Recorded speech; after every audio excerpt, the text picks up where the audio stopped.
नमस्कार दोस्तों, स्वागत है आपका आज के मुख्य समाचार में, जिसमें सबसे पहली बड़ी खबर में आपको बताएंगे कि किसानों ने दिया सरकार को बड़ा झटका, खटखटाया सुप्रीम कोर्ट का दरवाजा, कृषि कानून को बताया किसान विरोधी। इसी के साथ दूसरी बड़ी खबर में जिक्र होगा कि क्या गिर जाएगी हरियाणा की खट्टर सरकार, इस्तीफे को लेकर दुष्यंत चौटाला ने कही बड़ी बात। और तीसरी बड़ी खबर में आपको बताएंगे कि किसानों के समर्थन में अखिलेश यादव का हल्ला बोल, सपा आज गाँव-गाँव में लगाएगी चौपाल। दोस्तों, हर एक खबर की गहराई में आपको ले जाएंगे, लेकिन उससे पहले अगर आप भी देश के किसानों के साथ खड़े हैं तो आप अभी इस वीडियो को लाइक कीजिए और इस लाल बटन को दबा के इस चैनल को फ्री में सब्सक्राइब करके घंटी बजाकर कमेंट में लिखिए जय हिंद। दोस्तों, रुक करते हैं तमाम बड़ी खबरों की तरफ। किसान यूनियन ने खटखटाया सुप्रीम कोर्ट का दरवाजा, कृषि कानूनों को बताया किसान विरोधी। जी हां दोस्तों, मोदी सरकार द्वारा पारित किए गए 3 कृषि कानूनों के खिलाफ हजारों किसानों का दिल्ली की सीमाओं पर विरोध प्रदर्शन जारी है। इस बीच भारतीय किसान यूनियन की ओर से सुप्रीम कोर्ट में याचिका दायर की गई है। किसान यूनियन ने याचिका दाखिल कर तीनों कृषि कानून को असंवैधानिक करार देते हुए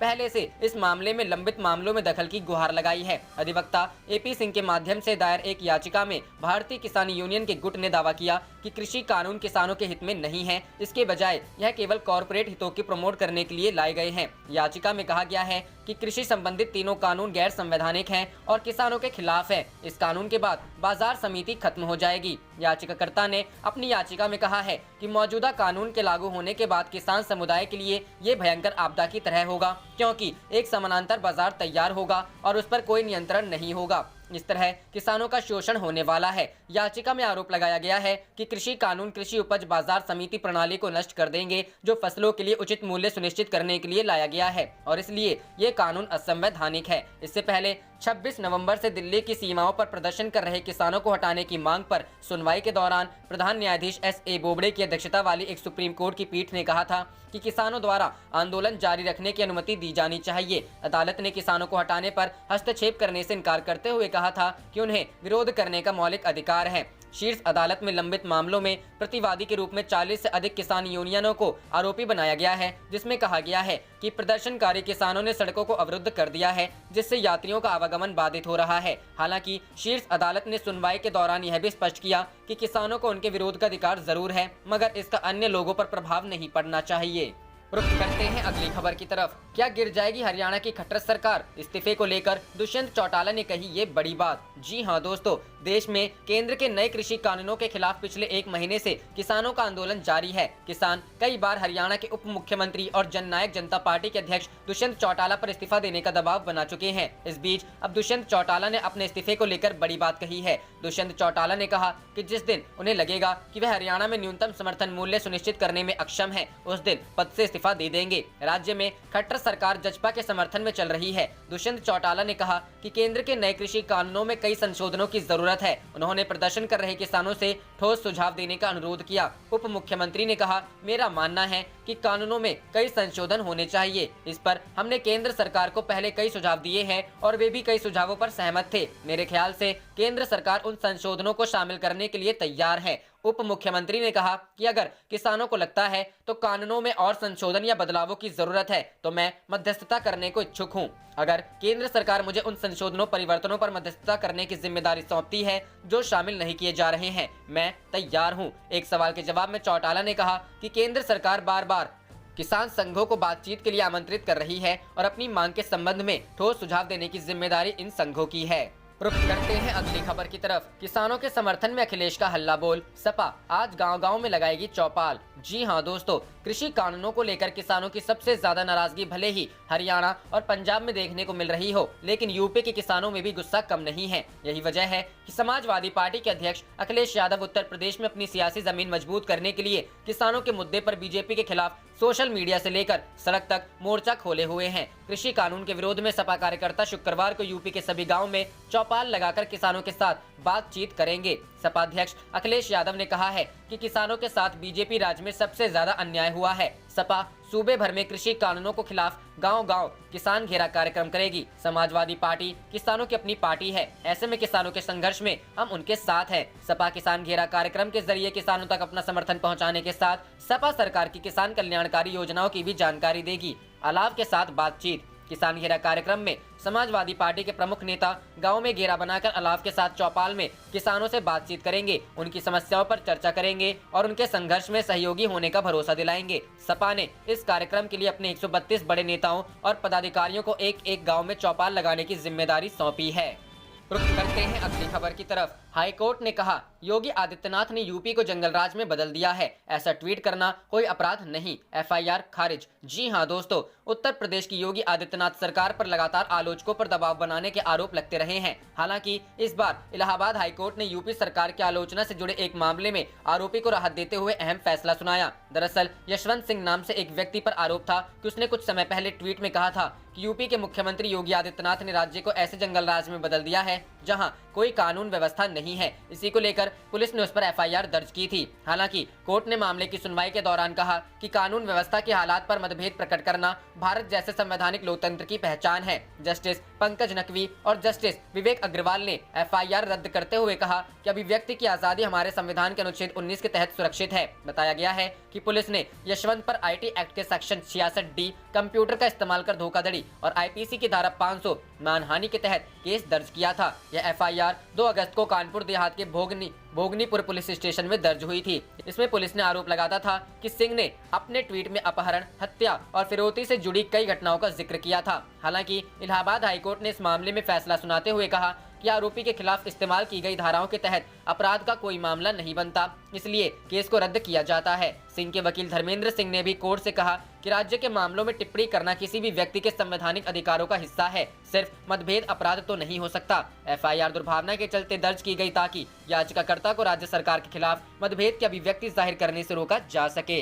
रुख करते हैं अगली खबर की तरफ। पीएम मोदी के आरोपों से नाराज 11 विपक्षी दलों ने पूछा, कौन फैला रहा झूठ? जी हां दोस्तों, केंद्र सरकार के नए कृषि कानूनों को लेकर पंजाब, हरियाणा समेत कई राज्यों के किसान राष्ट्रीय राजधानी दिल्ली की सीमाओं पर धरना प्रदर्शन कर रहे हैं। लगभग 1 महीने से जारी किसान आंदोलन के फिलहाल खत्म होने के कोई आसार नजर नहीं आ रहे हैं। इस बीच देश की राजनीति में भी किसान आंदोलन को लेकर घमासान मचा हुआ है। भारतीय जनता पार्टी और प्रधानमंत्री नरेंद्र मोदी के आरोपों के बाद देश के 11 विपक्षी दलों ने एक संयुक्त बयान जारी कर सरकार से पूछा है, आखिर झूठ कौन फैला रहा है? गौरतलब है कि किसान आंदोलन को लेकर विपक्ष ने भी सरकार पर हमला बोला है। कई राजनीतिक पार्टियां किसानों का समर्थन कर रही हैं। गुरुवार को कांग्रेस ने राष्ट्रपति भवन तक मार्च निकालने का ऐलान किया। हालांकि दिल्ली पुलिस की तरफ से कांग्रेस को मार्च की अनुमति नहीं मिली। इस दौरान प्रियंका गांधी वाड्रा को हिरासत में भी लिया गया। गुरुवार को ही कांग्रेस, एनसीपी, सीपीएम समेत कई विपक्षी दलों के शीर्ष नेताओं ने राष्ट्रपति रामनाथ कोविंद से मुलाकात की। इस बीच भारतीय कम्युनिस्ट पार्टी ने 11 विपक्षी दलों को मिलाकर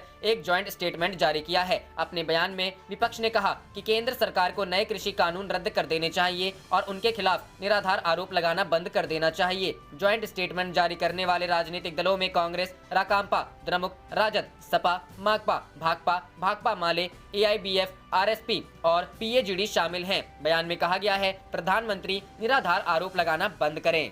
रुख करते हैं अगली खबर की तरफ। संसद का संयुक्त सत्र बुलाकर नए कृषि कानूनों को वापस ले सरकार, राहुल गांधी। जी हां दोस्तों, नए कृषि कानूनों को लेकर कांग्रेस ने सरकार को इस मुद्दे पर घेरने की योजना बनाई है। राहुल गांधी के नेतृत्व में कांग्रेस नेता गुलाम नबी आजाद और अधीर रंजन चौधरी ने कृषि कानूनों को वापस लेने के लिए राष्ट्रपति रामनाथ कोविंद से मुलाकात की। उन्हें कानूनों के खिलाफ 2 करोड़ हस्ताक्षर का ज्ञापन सौंपा। इस मुलाकात के बाद मीडिया से बात करते हुए राहुल गांधी ने सरकार से संसद का संयुक्त सत्र बुलाकर नए कानूनों को वापस लेने की बात कही। राष्ट्रपति रामनाथ कोविंद से मिलने के बाद राहुल गांधी ने कहा कि मैंने राष्ट्रपति से कहा कि कृषि कानून किसान विरोधी है। देश ने देखा है कि किसान इन कानूनों को खिलाफ खड़े हुए हैं। मैं पीएम को बताना चाहता हूं कि ये किसान तब तक घर वापस नहीं जाने वाले हैं जब तक इन कृषि कानूनों को रद्द नहीं किया जाता। सरकार को संसद का संयुक्त सत्र बुलाना चाहिए और इन कानूनों को वापस लेना चाहिए। विपक्षी दल किसानों और मजदूरों के साथ खड़े हैं। केंद्र सरकार पर हमला बोलते हुए उन्होंने यह भी कहा कि पीएम मोदी पूंजीपतियों के लिए पैसे बना रहे हैं। किसान हो, मजदूर हो या मोहन भागवत ही क्यों ना हो, जो भी उनके खिलाफ खड़ा होने की कोशिश करेगा उसे आतंकी कहा जाएगा। इस दौरान राहुल गांधी ने कहा कि मैं एडवांस में चीज बोल देता हूं। मैंने कोरोना के बारे में बोला था कि नुकसान होने जा रहा है, उस समय किसी ने बात नहीं सुनी। आज मैं फिर से बोल रहा हूं कि किसान मजदूर के सामने कोई भी शक्ति खड़ी नहीं हो सकती। मैं प्रधानमंत्री से कहना चाहता हूं कि किसान हटेगा नहीं। प्रधानमंत्री को ये नहीं सोचना चाहिए कि किसान मजदूर घर चले जाएंगे। राहुल ने यह भी कहा कि चीन ने भारत की हजारों किलोमीटर जमीन छीन ली है। प्रधानमंत्री उसके बारे में कुछ क्यों नहीं कहते? आप सिस्टम को तोड़ रहे हैं, किसान मजदूर को मार रहे हैं और बाहर से ताकतें देख रही हैं और कह रही है कि नरेंद्र मोदी हिंदुस्तान को कमजोर कर रहे हैं, हमारे लिए अच्छे अवसर बनने जा रहे हैं। उन्होंने आरोप लगाया कि केवल 3-4 लोग सिस्टम चला रहे हैं और कहा कि पार्टी इसे लड़ रही है। कांग्रेस महासचिव प्रियंका गांधी वाड्रा ने कहा कि यह सरकार काफी अभिमानी है, वह केवल अपनी राजनीति कर रही है और किसानों और जवानों का सम्मान नहीं करती है। किसानों का सम्मान करने की जरूरत है, उन्हें देश विरोधी बताना अपराध है। किसानों की शिकायत सुनना और उनकी शिकायतों का निवारण करना सरकार की जिम्मेदारी है। रुख करते हैं अगली खबर की तरफ। राकेश टिकैत बोले 26 जनवरी को ट्रैक्टर पर तिरंगा लगा लाल किले पर जलवा दिखाएंगे किसान। जी हां दोस्तों, किसान आंदोलन में अभी तेजी आएगी। किसान तीनों कानूनों को निरस्त करवाने के बाद ही चैन की सांस लेंगे। सरकार ने मांगों को पूरा नहीं किया तो 26 जनवरी को गणतंत्र दिवस के अवसर पर किसान ट्रैक्टर तिरंगा लगाकर दिल्ली के लाल किला पर अपना जलवा दिखाएंगे। किसान नेता राकेश टिकैत ने बादली के ढांसा बॉर्डर पर पहुंचकर पत्रकारों को संबोधित करते हुए कहा कि केंद्र सरकार अभी किसानों की बात सुनने को तैयार नहीं है। उन्होंने अंदेशा जताया कि 10 जनवरी तक सरकार उनकी मांगों पर विचार करेगी और बाद में तीनों कानूनों को निरस्त करेगी। खेतों में कामकाज के सवाल पर टिकैत ने कहा कि आंदोलन में बैठना और मांगों को मजबूत तरीके से सरकार के सामने रखना भी किसानों की खेती है। एक साल खेतों में काम नहीं करने की बजाय सड़कों पर बैठेंगे तो किसान फिर भी जिंदा रहेगा, जबकि सरकार और उद्योगपतियों को मुश्किल हो सकती है। खाप और किसान संगठनों की मांगे कभी भी अधूरी नहीं रही है। आंदोलन की मजबूती पर उन्होंने कहा कि किसानों की एकता ही उनकी मजबूती है। उन्होंने कहा कि अब टोल फ्री करवाना भी आंदोलन की रणनीति बन गया है और देश के सभी टोल को अगले 3 दिनों के लिए फ्री करवाया जाएगा। इस मौके पर टिकैत के साथ गुलिया खाप प्रधान विनोद बादली भी मौजूद रहे। रुख करते हैं अगली खबर की तरफ। जींद में दुष्यंत चौटाला का विरोध, किसानों ने खोद डाला हेलीपैड, लगे गो बैक के नारे। जी हां दोस्तों, हरियाणा के जिंद जिले के उचाना में किसानों ने उप मुख्यमंत्री दुष्यंत चौटाला के आने के लिए बनाए गए हेलीपैड को कुदाली से खोद डाला। इस दौरान किसानों ने दुष्यंत चौटाला गो बैक के नारे भी लगाए। दुष्यंत चौटाला के हेलीकॉप्टर को इस हेलीपैड पर लैंड करना था। किसानों के विरोध को देखते हुए दुष्यंत चौटाला का दौरा रद्द कर दिया गया। किसानों का कहना है कि जब तक दुष्यंत चौटाला किसानों का समर्थन नहीं करते तब तक उन्हें क्षेत्र में घुसने नहीं देंगे। किसानों का कहना था कि डिप्टी सीएम दुष्यंत चौटाला इस्तीफा देकर किसानों के बीच में आए। उन्होंने कहा कि यहाँ जो भी नेता यहाँ आएगा उसका इसी तरह विरोध किया जाएगा। इससे पहले मंगलवार को किसानों ने अंबाला में सीएम मनोहर लाल खट्टर का विरोध किया था। सीएम मनोहर लाल खट्टर के अंबाला आने की खबर लगने के साथ ही किसानों ने प्रदर्शन की तैयारी कर ली थी और इसी के चलते मंगलवार सुबह से ही शहर में स्थित नई अनाज मंडी में किसान इकट्ठा होना शुरू हो गए थे। सीएम के अंबाला पहुंचने की खबर के साथ ही किसानों ने कार्यक्रम स्थल की ओर कूच कर दिया और रास्ते में ही सीएम के काफिले को घेर लिया। इस बीच हरियाणा पुलिस ने बुधवार को 13 किसानों के खिलाफ हत्या और दंगे के प्रयास का मामला दर्ज किया है। मामला प्रदेश के मुख्यमंत्री पर हमले का है। इन किसानों ने मंगलवार को अंबाला में केंद्र सरकार के नए कृषि कानून का विरोध करते हुए मुख्यमंत्री मनोहर लाल खट्टर के काफिले को रोककर काले झंडे दिखाए थे और लाठियां भी चलाई थी। खट्टर आगामी निकाय चुनावों के लिए पार्टी के उम्मीदवारों के समर्थन में जनसभा को संबोधित करने के लिए शहर में आए थे। रुख करते हैं अगली खबर की तरफ। सरकार ने किसान संगठनों से चर्चा के बिना बनाए कृषि कानून, बैठकों का कोई रिकॉर्ड नहीं। जी हां दोस्तों, केंद्र सरकार के विवादित कृषि कानूनों के खिलाफ जारी किसानों के आंदोलन के बीच चौंकाने वाला खुलासा हुआ है कि सरकार ने किसान संगठनों से चर्चा के बिना कृषि कानूनों को अंतिम रूप दिया है। यह खुलासा सूचना का अधिकार के तहत मांगी गई जानकारी से हुआ है। दरअसल एक आरटीआई कार्यकर्ता द्वारा पूछे गए सवाल के जवाब में केंद्र ने कहा है कि उसके पास 3 कृषि विधेयकों को अंतिम रूप देने से पहले किसान संगठनों के साथ बैठकों या चर्चाओं से संबंधित किसी भी तरह का कोई रिकॉर्ड नहीं है। मुंबई स्थित आरटीआई कार्यकर्ता और सामाजिक प्रचारक जतिन देसाई ने कृषि, सहकारिता और किसान कल्याण विभाग में एक आरटीआई आवेदन दायर किया था। देसाई ने बताया, मैंने 3 साधारण सवाल पूछे थे जिनमें 3 कृषि अध्यादेशों को आगे बढ़ाने से पहले किसान संगठनों के साथ कितनी बैठकें की गई, यह कहां पर आयोजित हुई और इनके लिए किसे आमंत्रित किया गया। इसके अलावा अध्यादेशों के बीच मसौदा कानूनों पर चर्चा करने के लिए कितनी बैठकें आयोजित की गई। आरटीआई कार्यकर्ता ने बताया कि हालांकि संबंधित विभाग के सीपीआईओ ने केवल इतना कहा, यह सीपीआईओ इस मामले में कोई रिकॉर्ड नहीं रखता है। देसाई का कहना है कि यह प्रतिक्रिया भ्रामक और अपूर्ण है, इसलिए उन्होंने इसके खिलाफ अपील दायर की है ताकि यह पता लगाया जा सके कि परामर्श आयोजित किया गया था या नहीं और उसके रिकॉर्ड मिनट संयोजक रखे गए हैं या नहीं, संजोकर रखे गए हैं या नहीं। आरटीआई कार्यकर्ता जतिन देसाई ने कहा, जैसे कि सीपीआईओ के जवाब से प्रतीत होता है, आखिर किसानों और अन्य हितधारकों के साथ कोई विचार विमर्श किए बिना देश की कृषि और अर्थव्यवस्था के लिए इतने महत्वपूर्ण कानूनों को कैसे पारित किया जा सकता है। दिल्ली और आसपास के राज्यों में बड़े पैमाने पर चल रहे किसान के आंदोलन को देखते हुए उन्होंने कृषि विभाग से आग्रह किया है कि वे इस मामले में वास्तविक तथ्यों के साथ जल्द से जल्द सार्वजनिक हित में सामने आए। रुख करते करते हैं अगली खबर की तरफ। सहारनपुर पहुंचे योग गुरु स्वामी रामदेव ने किसान आंदोलन और एमएसपी को लेकर दिया बड़ा बयान। जी हां दोस्तों, उत्तर प्रदेश के सहारनपुर पहुंचे योग गुरु स्वामी रामदेव ने किसान आंदोलन पर बड़ा बयान दिया है। रामदेव ने कहा कि कुछ बात किसानों और कुछ बात सरकार को मान लेनी चाहिए और आंदोलन को जल्द खत्म करना चाहिए। उत्तर प्रदेश के सहारनपुर जनपद में गुरुवार को पतंजलि स्टोर का उद्घाटन करने पहुंचे योग गुरु बाबा रामदेव ने पत्रकारों से बात करते हुए कहा कि किसान आंदोलन और ज्यादा लंबा नहीं खींचना चाहिए, किसान और सरकार को बीच का रास्ता निकालना चाहिए। स्वामी रामदेव ने कहा कि अन्नदाता का भी नुकसान नहीं होना चाहिए और सरकार जो कुछ किसानों के लिए बेहतर करना चाहती है वह भी हो जाए। बातचीत के माध्यम से बीच का रास्ता निकालकर इस समस्या का हल निकालना चाहिए। उन्होंने कहा कि किसानों को आगामी दिनों में अन्य फसलों की तैयारी करनी है। इस आंदोलन से किसान के सामने फसलों की तैयारी में दिक्कत आएगी। सरकार किसानों के हित में कार्य करना चाहती है और उन्हें उम्मीद है कि सरकार अच्छे कदम उठाएगी। रुख करते हैं अगली खबर की तरफ। हिरासत में लिए जाने के बाद केंद्र पर बिफरी प्रियंका गांधी, बोली किसान एंटी नेशनल नहीं, सरकार पापी है। जी हां दोस्तों, किसान आंदोलन के 29वें दिन किसानों के समर्थन में राष्ट्रपति भवन की ओर मार्च कर रहे कांग्रेस के कई नेताओं को पुलिस ने हिरासत में ले लिया है। दिल्ली में विजय चौक पर कांग्रेस महासचिव प्रियंका गांधी समेत अन्य कांग्रेस नेताओं को पुलिस ने हिरासत में ले लिया है। राहुल गांधी के नेतृत्व में कांग्रेस नेता कृषि कानूनों के खिलाफ राष्ट्रपति को 2 करोड़ हस्ताक्षर का ज्ञापन सौंपने जा रहे थे। हिरासत में ले जाने के बाद कांग्रेस महासचिव प्रियंका गांधी ने कहा, जवान किसान का बेटा होता है जो किसानों की आवाज ठुकरा रहा है, अपनी जिद पर अड़ा हुआ है, जबकि देश का अन्नदाता बाहर ठंड में बैठा है। तो उस सरकार के दिल में क्या जवान किसान के लिए आदर है या सिर्फ अपनी राजनीति, अपने पूंजीपति मित्रों का आदर है? प्रियंका गांधी ने आगे कहा कि किसानों को खालिस्तानी, आतंकी और अन्य नामों से बुलाए जाने को लेकर केंद्र की मोदी सरकार और बीजेपी पर बड़ा हमला बोला है। उन्होंने कहा कि किसानों को बीजेपी नेताओं और उनके समर्थकों द्वारा अलग अलग नामों से बुलाना पाप है। यदि सरकार उन्हें देश विरोधी कह रही है तो सरकार पापी है। प्रियंका गांधी ने आगे कहा कि इस सरकार के खिलाफ किसी भी तरह के असंतोष को आतंकवादी तत्वों के रूप में वर्गीकृत किया गया है। हम किसानों के समर्थन में आवाज बुलंद करने के लिए यह मार्च कर रहे हैं।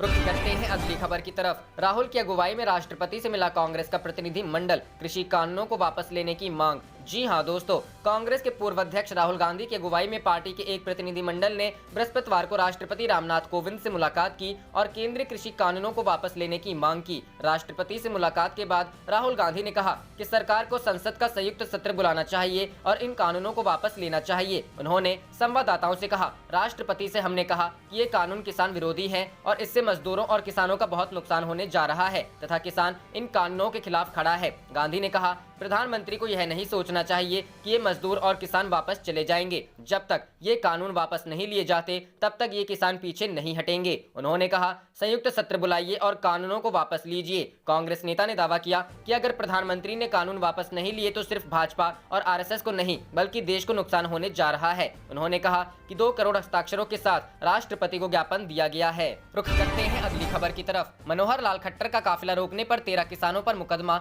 हत्या की कोशिश का भी केस। जी हां दोस्तों, हरियाणा पुलिस ने 13 किसानों के खिलाफ हत्या और दंगे के प्रयास का मामला दर्ज किया है। इन किसानों ने एक दिन पहले ही केंद्र सरकार के नए कृषि कानून का विरोध करते हुए मुख्यमंत्री मनोहर लाल खट्टर के काफिले को रोककर काले झंडे दिखाए थे और लाठियां भी चलाई थी। किसानों के खिलाफ अंबाला में ही मामला दर्ज किया गया है, जहां मंगलवार को प्रदर्शनकारी किसानों के एक समूह ने मुख्यमंत्री खट्टर को उस वक्त काले झंडे दिखाए थे जब उनका काफिला अंबाला शहर से गुजर रहा था। रुख करते हैं अगली खबर की तरफ। मोदी एक दिन भागवत को भी बता देंगे आतंकवादी, वह सिर्फ अपने बिजनेसमैन दोस्तों के लिए बना रहे हैं पैसे। राहुल गांधी। जी हां दोस्तों, राहुल गांधी की अगुवाई में कांग्रेस नेता गुलाम नबी आजाद और अधीर रंजन चौधरी ने राष्ट्रपति को कृषि कानून के खिलाफ 2 करोड़ लोगों के हस्ताक्षर वाला ज्ञापन सौंपा। इसके बाद उन्होंने मीडिया से बात करते हुए कहा कि प्रधानमंत्री नरेंद्र मोदी को अपने खिलाफ आवाज उठाने वाला हर शख्स आतंकवादी नजर आता है। अगर मोहन भागवत भी उनके खिलाफ बोले तो वह उन्हें भी आतंकवादी बता देंगे। राहुल गांधी ने कहा, अभी मैं कुछ दिन पहले विपक्ष के नेताओं के साथ राष्ट्रपति के पास गया था, लेकिन अब मैं कांग्रेस नेताओं के साथ राष्ट्रपति के पास गया और किसान विरोधी कानून पर ज्ञापन दिया। उन्होंने कहा, इस कृषि कानून से किसानों और मजदूरों को जबरदस्त नुकसान होगा। केंद्र सरकार इसे किसानों के फायदे के कानून बता रहे हैं, लेकिन किसान कानून के खिलाफ खड़ा हुआ है। कांग्रेस नेता ने पीएम मोदी पर हमला करते हुए कहा, प्रधानमंत्री यह किसान नहीं हटेगा जब तक कानून वापस नहीं होगा, किसान और मजदूर घर नहीं जाएंगे। उन्होंने कहा, संसद का ज्वाइंट सत्र बुलाया जाए और इसे वापस लिया जाए, हम किसानों के साथ खड़े हैं। राहुल गांधी ने आरोप लगाया कि बिना चर्चा के यह कानून ऊपर से थोप दिया गया है। राहुल गांधी ने कहा, हम 3 लोग राष्ट्रपति के पास गए हैं, लेकिन हम करोड़ों हस्ताक्षर लेकर गए हैं। हम किसान की आवाज राष्ट्रपति के पास लेकर गए हैं। सर्दी का मौसम है और किसान दुख व दर्द में है और प्रधानमंत्री को सुनना ही पड़ेगा। उन्होंने कहा, कोरोना से नुकसान के बारे में मेरी बातों को किसी ने नहीं सुना, लेकिन किसान और मजदूर के सामने कोई शक्ति नहीं खड़ी हो सकती है। इस कृषि कानून से बीजेपी और आरएसएस को ही नहीं बल्कि देश को नुकसान होने जा रहा है। एक बार फिर पीएम मोदी पर व्यापारियों से सांठगांठ का आरोप लगाते हुए राहुल गांधी ने कहा, मोदी का लक्ष्य अपने आसपास के व्यापारियों के लिए पैसे बनाने का काम है। छात्र खड़े होते हैं तो वह आतंकवादी हैं, मजदूर खड़े होते हैं तो वह आतंकवादी हैं, किसान खड़े होते हैं तो वह आतंकवादी हैं, और एक दिन अगर मोहन भागवत खड़े हो जाएंगे तो वह उन्हें भी आतंकवादी कह देंगे। पीएम मोदी के खिलाफ जो भी खड़ा हो जाएगा उसको वह आतंकवादी कह देंगे। आप देख रहे थे आपका अपना चैनल जय हिंद जय भारत।